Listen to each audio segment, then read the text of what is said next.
এই গরমে কলিজা ঠান্ডা করার মতো ক্যারামেল পুডিং আজ আমি আপনাদের সাথে শেয়ার করব। হ্যালো এভরিওয়ান, আসসালামু আলাইকুম। সবাই কেমন আছেন? আশা করি সবাই আল্লাহর রহমতে সুস্থ আছেন, ভালো আছেন। আলহামদুলিল্লাহ, আমরাও আল্লাহর অশেষ রহমতে ভালো আছি।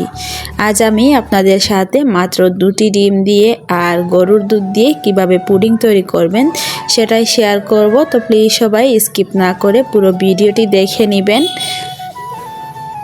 এই পুডিংটা বাচ্চাদের জন্য খুবই পুষ্টিকর এবং বাচ্চাদের শরীরের জন্য খুবই উপকারী একটি পুডিং। তাই এই গরমে বাচ্চাদেরকে এই পুডিংটা আপনারা বানিয়ে দিতে পারেন। বিসমিল্লাহির রহমানির রহিম। পুডিং বানানোর জন্য প্রথমেই আমি ক্যারামেলটা তৈরি করে নিয়েছি। এখানে আমি পরিমাণ মতো চিনি দিয়েছি, দিয়ে চিনিটাকে আমি চুলা রাসটাকে কমিয়ে রেখে জাল করে নিয়েছি। আর জাল করতে করতে দেখবেন চিনিটা গলে এরকম একটা ব্রাউন কালার চলে আসছে। তখনই বুঝতে হবে চিনি থেকে ক্যারামেলটা খুবই সুন্দরভাবে তৈরি হয়ে গিয়েছে। এখন আমি এটাকে একটা পাত্রে সেট করে নিলাম, যেই পাত্রে আমি পুডিংটাকে সেট করব। এখন আমি একটা বাটির মধ্যে নিয়ে নিচ্ছি 2টো ডিম। আপনারা চাইলে এখানে 4টা 3টা ডিম দিতে পারেন আপনাদের পছন্দ অনুযায়ী। ডিম দিয়ে ভালোভাবে ডিমটাকে আমি হুইক্সের সাহায্যে ফেটিয়ে নিব। এই পুডিংটা তৈরি করা খুবই সহজ। আপনারা চাইলে গুঁড়া দুধ দিয়েও পুডিংটা তৈরি করতে পারবেন। আমি আজকে আপনাদেরকে গরুর দুধ দিয়ে পুডিংটা তৈরি করে দেখাবো। এখন আমি ডিমের সঙ্গে দিয়ে দিচ্ছি স্বাদ অনুযায়ী চিনি। যেহেতু আমি ক্যারামেলের মধ্যে চিনি দিয়েছি, এর জন্য ডিমের মধ্যে চিনিটা অল্প করে দিয়েছি যাতে স্বাদটা ঠিকঠাক থাকে। এখন আমি ডিমের গন্ধ দূর করার জন্য এখানে ভ্যানিলা এসেন্স দিচ্ছি। আপনারা চাইলে এলাচের গুঁড়া অথবা লেবুর রসও দিতে পারেন যাতে ডিমের একটা বাজে স্মেল সেটা চলে যায় আর পুডিংটা খেতে ভালো লাগে, এর জন্যই দেওয়া।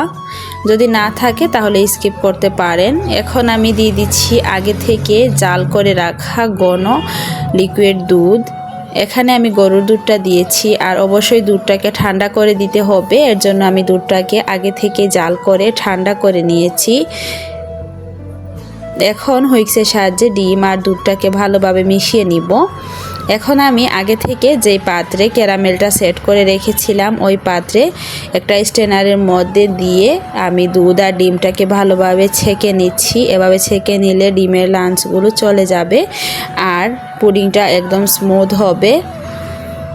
এখন আমি পুডিংটাকে চুলায় বেক করব। এর জন্য চুলায় আমি একটা কড়াইয়ের মধ্যে অল্প একটু পানি আর একটা সুতির কাপড় দিয়েছি, দিয়ে পুডিংয়ের বাটিটা বসিয়ে দিলাম। আপনারা চাইলে এখানে টিস্যুও দিতে পারেন।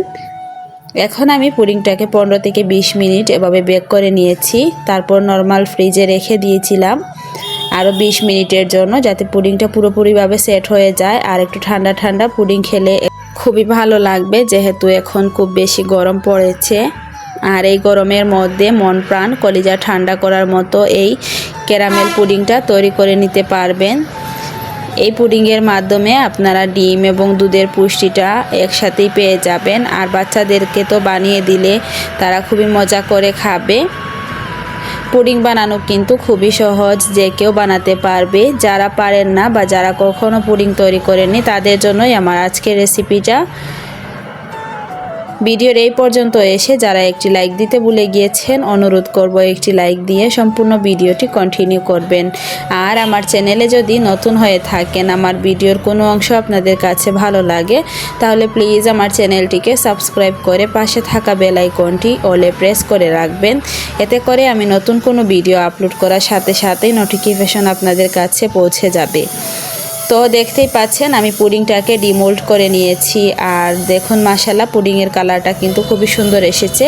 এখন আমি পুডিংটাকে কেটে নিচ্ছি আর সবাইকে দিয়ে দিচ্ছি। এই পুডিংটা কিন্তু খেতে খুবই মজা লাগে, একবার হলেও বাসায় ট্রাই করে দেখতে পারেন। আর এই গরমে কিন্তু ডেজার্ট আইটেমটা খাওয়ার পর আপনাদের শরীরে অনেকটাই প্রশান্তি লাগবে।